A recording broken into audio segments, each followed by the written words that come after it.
As a small business owner, every dollar you write off is one less dollar you're taxed on. That's why step 4 of my 8 essential steps to set your business finances up for success focuses on knowing what counts as a tax-deductible business expense and what doesn't. This is key for reducing your tax bill and keeping more of what you earn. Hi. My name is Kat and I'm a chartered professional accountant, on a mission to empower self-employed Canadians to manage their business finances with ease, clarity, and without the high cost of traditional accounting services. If you're watching this as part of Step 4, welcome back. And if you're wondering what in the world I'm talking about, you can grab the free guide below. It walks you through 8 essential steps to set your business finances up the right way. Today's video is all about deductible expenses for self-employed Canadians. We'll go over what tax-deductible actually means, including what you can and can't claim, the difference between current and capital expenses, the most common deductible business expenses, and how to handle mixed-use items like your cell phone. At the end of the video, I'll share 3 tips to help reduce your risk of being audited by the CRA. So let's jump right in. Before we get into deductible expenses, it really helps to understand how income taxes actually work when you're self-employed. I'll link my video on that subject in the description if you want to dive into that first. Alright, so what does tax-deductible actually mean? Basically, a deductible expense lowers your income, so you're taxed on a smaller amount. For example, if your income is $10,000 and you have $2,000 of tax-deductible expenses, you'll only pay tax on $8,000. This is one of the best ways to reduce your tax bill as a small business owner in Canada. So, what can you actually claim as a deductible business expense?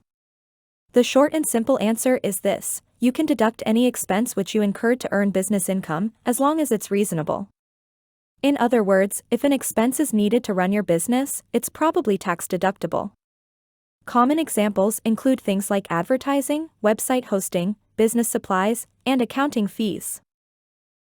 What you can't claim as a business expense is anything you use personally or would have paid for even if you didn't have a business, like groceries and clothes. Some items like your cell phone and internet can be mixed use. This means they're partially for personal use and partially for business use. We'll talk about how to handle those in a minute. You also want to avoid claiming expenses that the CRA might consider unreasonable. Their guideline is that expenses must be reasonable in the circumstances. In practice, that means if something seems excessive or over the top for your type of business, relative to things like its size or revenue, they may question it.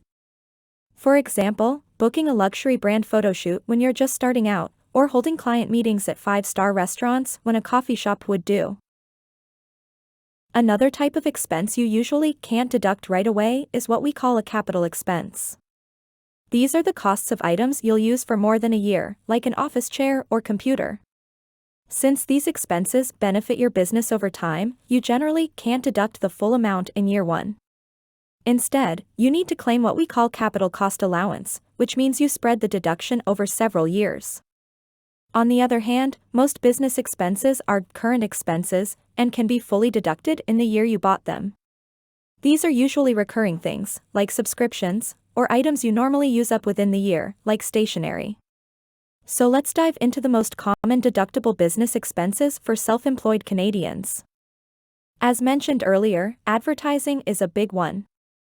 Think social media ads, graphic design software like Canva, email marketing tools, business cards and other printed materials, and so on. An often overlooked expense is bank charges and payment processing fees. If you have a dedicated business bank account, any fees your bank charges you for that account are tax-deductible. Also, fees you pay to Stripe, PayPal and other payment providers are deductible too. These are often taken straight from your earnings and you only get the net amount in your bank account, so be sure to check your reports to see how much you actually earned versus how much was paid in fees. If your type of business requires licensing or insurance, those costs are deductible too. Anything you outsource to a contractor, like social media management or bookkeeping, is also deductible. It's impossible for me to list every single deductible expense for every kind of business out there. But the good news is that you don't have to know about every single expense that exists. You just need to know what applies to you and your particular business. The CRA has a detailed list of business expenses on their website, which I'll link in the description box. Check it out and see what applies to your situation. And if you have questions about any expense, ask me in the comments, I'm happy to help. Now let's talk about those mixed-use expenses. Before we go on, if you've learned something so far, please take a second to give this video a like, it really helps the channel. Mixed-use expenses are those that are partly for business and partly personal. For example, if you work from home, you're likely using your internet for work but also for things like watching TV or scrolling social media. In this situation, you need to prorate your usage between personal and business, and you can only claim the business portion. So let's say you work on your online business 20 hours per week and use your internet for a total of 40 hours a week, including personal time. In this situation, you could claim 50% of your internet bill as a business expense. The split doesn't need to be exact to the minute, but it needs to be reasonable and documented in case of a CRA audit. If you have a home office from which you run your business, you can also claim a portion of your home expenses like rent, utilities, property taxes, and home insurance. To do this, you prorate by the size of your office compared to your whole house. For example, if your office is 100 square feet and your house is 1,000 square feet, you could claim 10% of those home expenses. If you don't have a dedicated office and work at a shared space like your kitchen table, you also need to prorate by the hours you work versus total hours in a day. And if there are some mixed-use expenses you're not sure about, just let me know in the comments. Alright, now let's finish with 3 ways to reduce your risk of getting audited by the CRA. First, only claim expenses that are directly related to earning your business income and make sense for your type of business.